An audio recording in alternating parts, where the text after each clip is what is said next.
In this lecture, we are going to see the importance of existence of H1 and H2 tags in your post. H1 and H2 tags are nothing but heading tags. Before learning how to insert H1 and H2 tags in your post, let me show you or let me make you understand the importance of H1 and H2 tags in search engine rankings.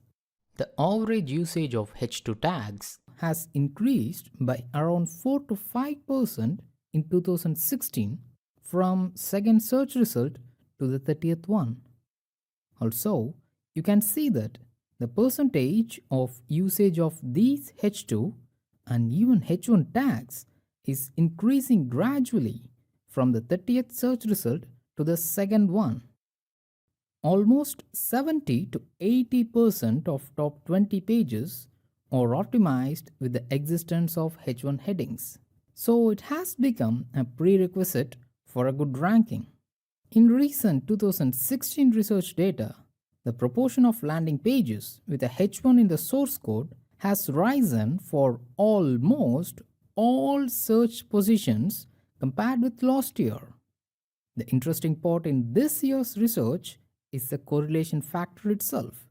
It is 10% for existence of H1 and just 1% for existence of H2. Google has diverted its importance from existence of H2 in 2015 to existence of H1 in 2016.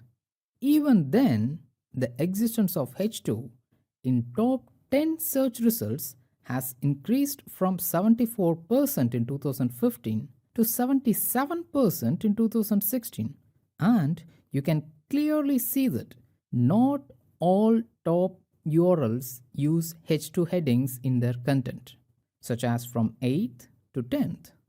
So, if you add more H2 headings in your content, it will give competitive advantage to your web pages. This doesn't mean you have to stuff H2 headings. Add it wherever it's appropriate. It should make your content easy to read and navigate for your users.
Structure.